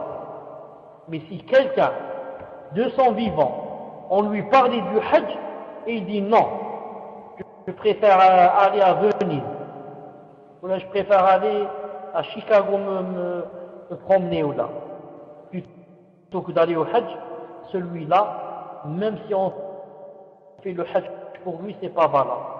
Car lui, de son vivant déjà, il n'avait pas voulu le faire. Comment tu vas le faire donc de force et aller à sa place alors que lui, s'il était vivant, il serait parti à Venise ou là il serait parti à Paris. Non. Qu'est-ce qu'il reste encore pour les morts? Est-ce qu'ils connaissent, ils entendent des doigts et ils savent quand on fait la sadaqa? Cheikh Al-Albani rahimahullah a dit d'un hadith qu'il était bon, hasan. Que dit ce hadith? Ce hadith dit que vos morts, non, attendez que moi je le lis en arabe d'abord, il a dit vos proches qui sont morts, hein, il a dit les salihines d'entre eux, ceux qui adoraient Allah, ceux qui étaient pieux, etc. Bien sûr, pas n'importe qui, pas les alcooliques et les drogués. Il parle de ceux qui étaient bien. Il a dit quand nous, ou là vous, il a dit, c'est-à-dire vous les vivants, il a dit quand vous faites une bonne action, elle leur est affichée dans leur tombe. Et il a dit c'est un hadith bon, c'est un hadith hasan, comme a dit Cheikh Al-Albani rahimahullah. Donc vous voyez que ce qui arrive aux morts qui sont dans les tombes n'arrive qu'à ceux qui sont pieux et ceux qui, lorsqu'ils étaient vivants, adoraient Allah subhanahu wa ta'ala. Donc il leur donne cette ni'ma de voir ce que leurs proches font quand ils font quelque chose de bien, et si leurs proches font quelque chose de mal, il leur donne aussi cette ni'ma de faire des doigts pour que Allah subhanahu wa ta'ala les guide. Enfin, pour la personne qui a parlé des adhan, etc., des deux adhan, etc., tout le monde sait que le premier adhan de Salat al-Fajr qui n'est pas obligatoire. Pourquoi? c'est juste quelque chose pour avertir les gens, pour que celui qui est en train de faire la prière, yani, il arrête, il se prépare. Et pour que celui qui est en train de dormir, par exemple, il se lève. Surtout s'il veut faire, s'il veut par exemple jeûner. Non. Mais le deuxième adhan du Fajr, c'est tout là. Si c'est interdit dans la rue, mais pas interdit dans la mosquée, à l'intérieur de la mosquée, c'est pas interdit de le faire, yani, juste entre nous. Même si c'est interdit de lever la voix, je ne lève que yani, pour me faire entendre moi et yani, ceux qui sont avec moi, c'est tout. Même si vraiment c'est interdit. Même je le dis entre mes lèvres. Allah ne peut pas rentrer dans ma bouche ou là dans mon cœur pour savoir ce que je dis. Non, si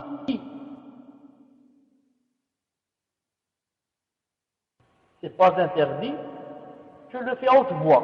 Si c'est un mais, c'est une chose obligatoire de groupe. Non. Allah subhanahu wa ta'ala a'lam.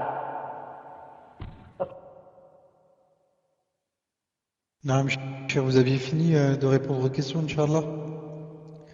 Parce que ça a coupé à la fin. Non, je vous ai demandé si vous aviez terminé de répondre aux questions. Car ça a coupé à la fin et je n'ai pas entendu. Tfadal, cher. طيب, qu'en est-il pour le whisper? Est-ce qu'il a préparé ce que je lui avais dit? Quant aux questions, j'ai fini de répondre, bien sûr. Maintenant, si tu dis qu'il y a des coupures, il vaut mieux qu'on arrête. Tfadal. Non, en fait, cher, ça coupe très légèrement. Donc là, ça se prépare pour le whisper. Si vous voulez, je vous lis quelques questions encore et Inch'Allah, après, je vous envoie ce que le whisper m'envoie, Inch'Allah. Donc si vous voulez, je vous fais la dernière série de questions. Salam alaikum, cher. Voici ma question, Inch'Allah. Est-il autorisé de dire ces doigts très connus en arabe pendant le sujoud?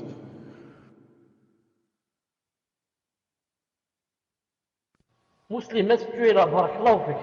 Muslim, est-ce que tu es là? Taïb, est-ce que tu as posé les questions? Là, je n'ai rien entendu. Je n'ai rien entendu si tu as posé les questions. Tfadal. Naam, cher, subhanallah, j'étais en train de lire. Vous n'avez rien entendu? Même pas la première? Est-ce que vous m'entendez, Inch'Allah? Alhamdulillah. Donc je répète rapidement, Inch'Allah.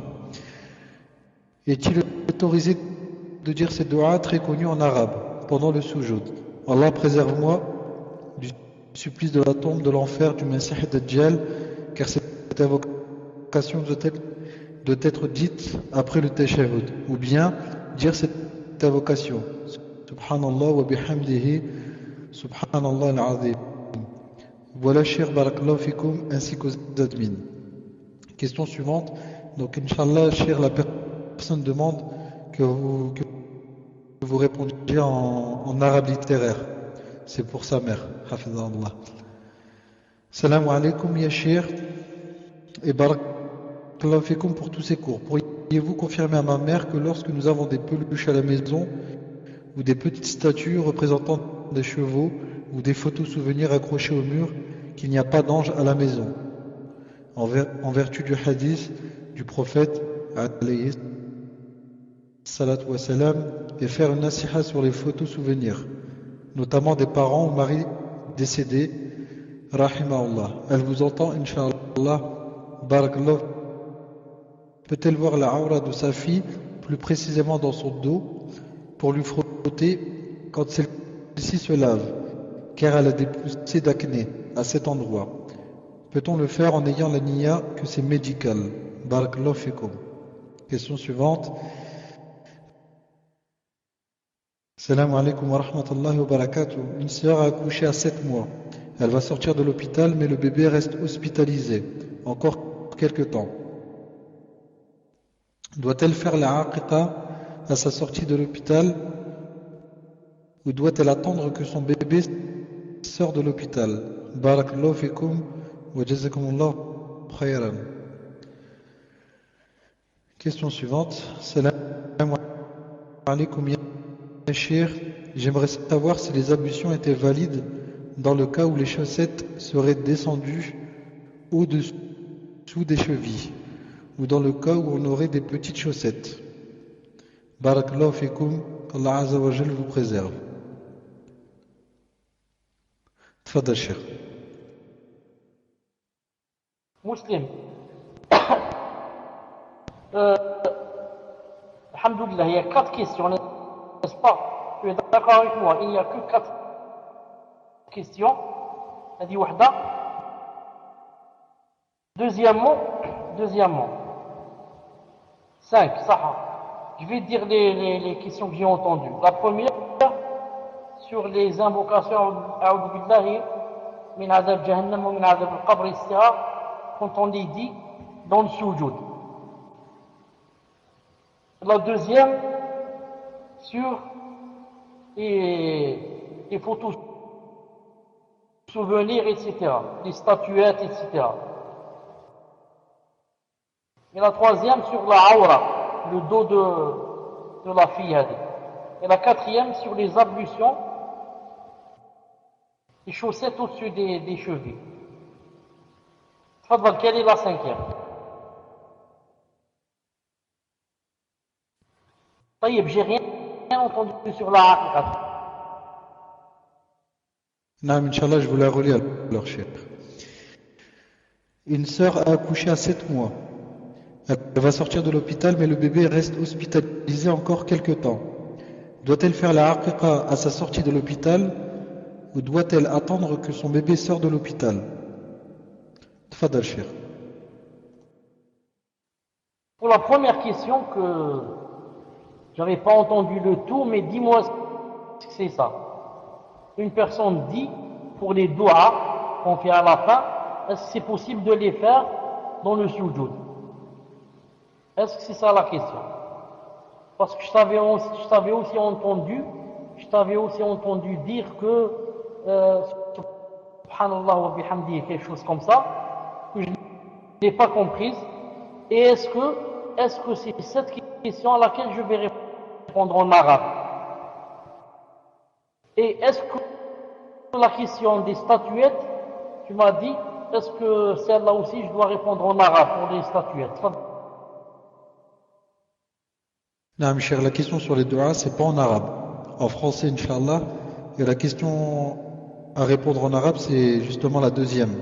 Avec les statues, les photos souvenirs, des morts, etc., des cadres accrochés, etc. Tfadal Cheikh.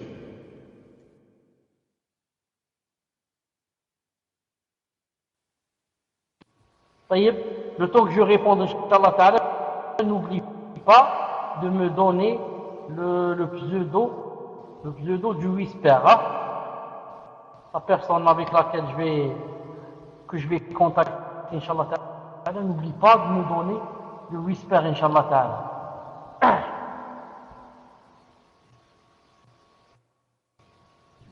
Très rare.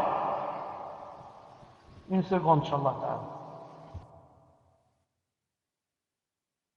Naam, et min fadlikum, Cheikh, ouvrez-moi le PV, Inch'Allah, pour que je vous donne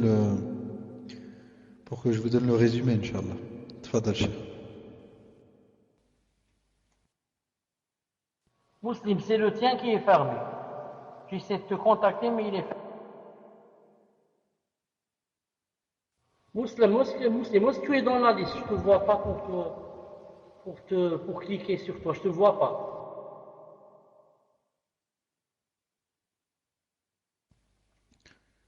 Non, Cheikh, regardez, je vais lever la main, Inch'Allah. Ou alors là, actuellement, j'ai le micro. C'est encore plus simple. Tout en haut de la liste, Inch'Allah.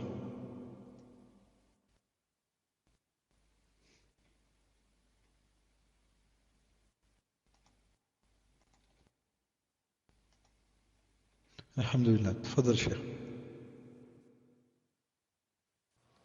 طيب بسم الله الرحمن الرحيم والصلاة والسلام على أشرف المرسلين. Pour une seconde, Inch'Allah.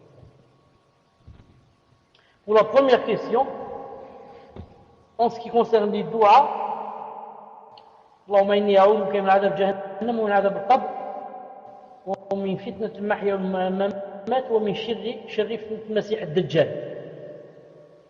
Ces doigts-là, la sunna, c'est de les dire avant le taslim. Avant le taslim. Maintenant, si une personne va les dire dans le sujoud par exemple, il faut deux conditions. La première, il faut qu'elle dise Subhan Rabbil A'la wa bihamdi au moins une fois. C'est-à-dire elle ne peut pas remplacer Subhan Rabbil A'la par les quatre. Non, elle commence par Subhan Rabbil A'la ou bien Subhan Rabbil A'la wa bihamdi. Ensuite, si elle veut dire ces quatre dans les sujouds, qu'elle le dise, mais pas tout le temps. Car leur emplacement, leur vrai emplacement, ça une fois dans sa vie ou là, elle peut le dire. À condition qu'elle dise d'abord Subhan Rabbil A'la wa bihamdi et deuxièmement, qu'elle ne le fasse pas tout le temps. Qu'elle le dise par exemple une fois. Et troisièmement, qu'elle le répète avant de sortir de la salat. Car le vrai emplacement, c'est quoi? C'est avant de sortir de la salat, c'est pas dans le sujoud. Et comme on dit en arabe, Khayrul hadi hadi Muhammad. La vraie guidance, c'est la guidance de Muhammad sallallahu alayhi wa sallam. Et Muhammad sallallahu alayhi wa sallam disait ses doigts avant de sortir de la salat, pas dans le sujoud. Wallahu subhanahu wa ta'ala alam. Donc si tu le dis une fois dans ta vie ou là, ma'alish, c'est pas interdit. Mais à condition de ne pas faire de ça une sunnah. Et à condition aussi de dire Subhan Rabbil A'la d'abord et de terminer par ces quatre doigts avant de dire Salam alaykum.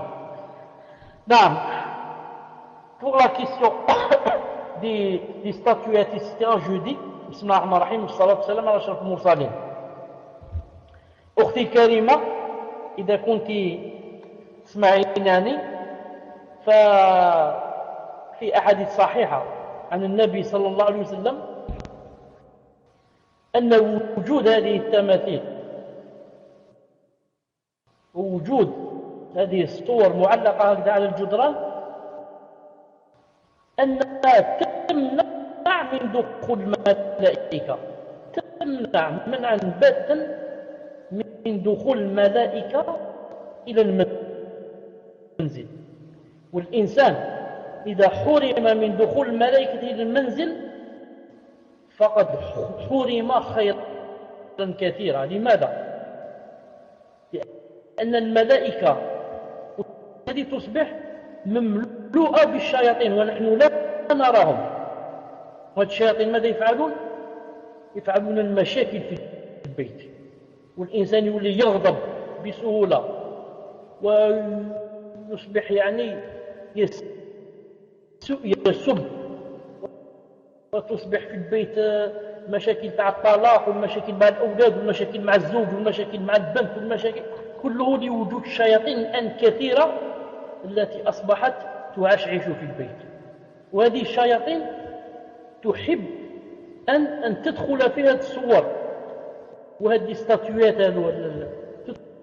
تدخل فيهم أيضا التماثيل، تدخل الداخل وتعشعش ونحن لا نراها بطبيعة الحال، لا نراها. فلهذا أنصحك وأنصح نفسي وغيري أن الإنسان يمتنع من هذه التماثيل هذه، لا سيما التماثيل يعني أخطر من الصور. أما صور تاع الأهل تاع الأموات تاع الأجداد تاع كذا، الإنسان إذا ابتلي بها على الأقل يجعلها يعني في هذاك الألبوم لا يخبيها، لكن ما يجعلهاش معلقة، لأن التعليق يدل على ماذا؟ التعليق يدل على التعظيم. لما الإنسان يدير حاجة كده معلقة لأنه عظمها في قلبه، عظمها في قلبه، وهذا الإنسان خلاص مات.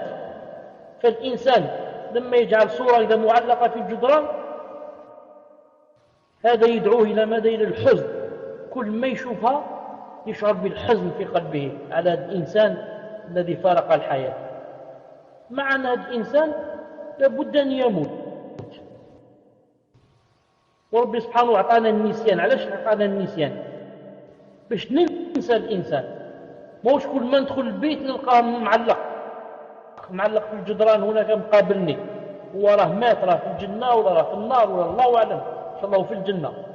لكن موش كل ما ندخل نشوفه معلق هناك في الجدران فيبدأ قلبي ينحصر ويبدأ أتألم ويبدأ كذا وكذا. وهذا كله كما قلت أيضا يعني الأخطر في هذا أنه يمنع دخول الملائكة للدار، والدار دي ما تدخلهاش الملائكة مع أنها تدخلها الشياطين، وإذا دخلت الشياطين للدار راح تفسد عليك كل حالة، تفسد كل حالة وتولي الدار فيها غير المشاكل. فإذا نتقي الله سبحانه وتعالى ومن بعد علينا هذه الأمور قدر الاستطاعة بإذن الله تعالى، وفقك الله سبحانه عز وجل. طيب ثالثا، نعم، pour la mère, on m'avait demandé ici pour le dos par rapport à sa mère. Par rapport à sa mère, c'est aussi une aura. Non. Mais maintenant, si j'ai pas bien entendu la question, mais si j'ai bien compris, on avait dit que cette fille était malade et qu'elle devait faire, je ne sais pas, des massages de son dos là. Dans ce cas, il est permis à sa femme, à sa mère qu'elle lui fasse. Pourquoi? Parce qu'elle est rentrée dans la darura. C'est devenu, maintenant, c'est devenu comme sa mère est devenue pour elle comme un médecin. Non, elle doit lui faire le massage ou la pommade, ou je ne sais pas ce que vous avez dit. Sinon, en règle générale, non. En règle générale, quand je suis seul ou là je ne suis pas malade à fond, je n'ai pas besoin. Non, si c'est des bouts dans lesquels rentre pour lui mettre la masse ou lui poser une crème ou là, je ne sais pas quoi, il n'y a pas de problème, Inch'Allah. Non, je commence à comprendre. Donc si elle rentre pour ce que j'ai dit, pour massage, etc., pour médicaments, etc., Inch'Allah Ta'ala, c'est possible. Pour les ablutions, avec les chaussettes qui sont au-dessus des chevilles, Inch'Allah Ta'ala, il n'y a pas de problème. Il n'y a pas de problème. Après avoir mis les chaussettes, on peut essuyer dessus, bi'idhnillahi subhanahu wa ta'ala. On peut essuyer dessus, bi'idhnillahi subhanahu wa ta'ala. Et ce n'est pas comme condition que ça doit être au-dessus des chevilles. Enfin, pour le bébé, qui est à l'hôpital, vous savez que la sunna, le 7e jour, qu'est-ce qu'on fait? Pas au-dessus, mais sous.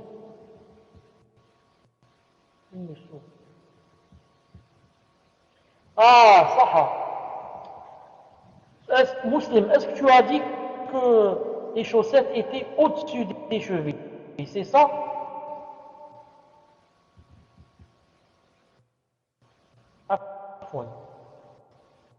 Donc c'est au-dessous. Ah, au-dessous des chevilles, c'est ça? En dessous. Ah, en dessous. Non. Khalini Inch'Allah Muslim. Khalini Inch'Allah la semaine prochaine. Inch'Allah la semaine prochaine, je te donne Inch'Allah Ta'ala Rasmi. Je te donne Inch'Allah Ta'ala l'officiel. Inch'Allah, je suis sûr que c'est possible mais je voudrais attendre, Inch'Allah, la semaine prochaine pour être plus sûr. Donc, Inch'Allah Ta'ala, rappelle-moi la semaine prochaine. Si la personne est là, on va commencer par elle. Inch'Allah, dans 2 jours. Mais on va demander d'abord si la personne est là. Ça? D'accord. Pour le bébé, vous savez que le 7e jour est le jour de lui donner un nom et de lui raser, si tu veux, qu'il soit garçon ou fille, et de faire la akhira, d'égorger un mouton. Et maintenant, si le bébé est à l'hôpital, comment va-t-on faire pour lui raser les cheveux? Vous avez compris? Comment va-t-on faire pour lui raser les cheveux? Qu'est-ce qu'on peut faire? Et attendre le temps qu'il sorte pour lui donner un prénom si on ne lui a pas encore donné, et lui raser ses cheveux, lui raser sa tête, si il y a avec nous quelqu'un qui a l'habitude de faire cela. Tout dernièrement, un enfant à ma fille, Allah subhanahu wa ta'ala lui a donné naissance. On a fait recours à une sœur avec Jilbab qui est venue avec elle. Elle s'y connaît vraiment, donc c'est pas n'importe qui peut prendre le rasoir et aller raser la tête d'un enfant, d'un bébé. On peut même, c'est pour ça qu'on doit faire appel à quelqu'un qui a déjà la connaissance, qui a l'habitude de raser au bébé. Et même certaines sœurs devraient aussi apprendre cette chose, bi'idhnillahi subhanahu wa ta'ala, le bébé. J'ai dit égorger le bébé. On va égorger le bébé, on va raser la tête du mouton. Donc, si on n'a pas les moyens, vous connaissez le hadith, si on n'a pas les moyens, on attend le 14e jour. Si on n'a pas les moyens, on attend le 21e jour. Ce hadith, Cheikh Al-Albani a dit qu'il était authentique, même si dans d'autres livres, il a dit qu'il était faible. Non. Si on ne peut pas, ni le 7e, ni le 14e, ni le 21e, ce sont les meilleurs jours, qu'est-ce qu'on fait? On attend le jour où on peut. On attend le jour où on peut. Non. Et même si on ne peut pas jusqu'à la mort, ce bébé, quand il va grandir, s'il peut lui-même, il fait la akhira sur lui. Il égorge un mouton, car ses parents n'ont pas égorgé à sa place. Comme a fait qui? Comme a fait le prophète sallallahu alayhi wa sallam. Quand il a grandi, il a égorgé à la place de ses parents. Le bébé n'a pas de cheveux. S'il n'a pas de cheveux, j'ai oublié de dire une chose. Ensuite, quand on rase ses cheveux, on va les peser, bien sûr. On va donner l'équivalent en argent. L'équivalent en argent, argent métal, pas l'argent, l'euro. En métal, on va donner l'équivalent en argent. Il y a l'argent, il y a l'or. S'il n'a pas de cheveux, qu'est-ce qu'on fait? On passe comme ça, juste le rasoir au-dessus de sa tête, juste comme ça à peine, car les savants ont dit que, à part la sagesse de lui enlever les cheveux, il y a la sagesse aussi de quoi? Que lorsqu'il est sorti du ventre de sa mère, il contient des choses qu'on ne peut pas voir, mais qui sont comme ça collées à son crâne. En passant comme ça avec le rasoir au-dessus de sa tête, on lui enlève certaines choses qui étaient collées à son crâne, qui étaient sorties du ventre de sa mère et qui pouvaient aller lui donner des choses qui ne sont pas bien, une maladie ou là, à ses cheveux ou là plus tard. Allah subhanahu wa ta'ala. Voilà, Inch'Allah ta'ala pour aujourd'hui. On va se rencontrer, Inch'Allah ta'ala, samedi, bi'idhnillahi subhanahu wa ta'ala. Naam. سبحانك اللهم وبحمدك أشهد أن لا إله إلا أنت أستغفرك وأتوب إليك. Donne-moi le pseudo de la personne. Je vais voir si je l'ai. Une seconde. Samedi, Inch'Allah ta'ala, c'est 8h.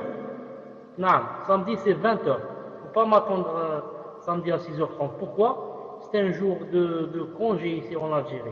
Il est possible que je ne sois pas là, que je revienne le soir un peu tard.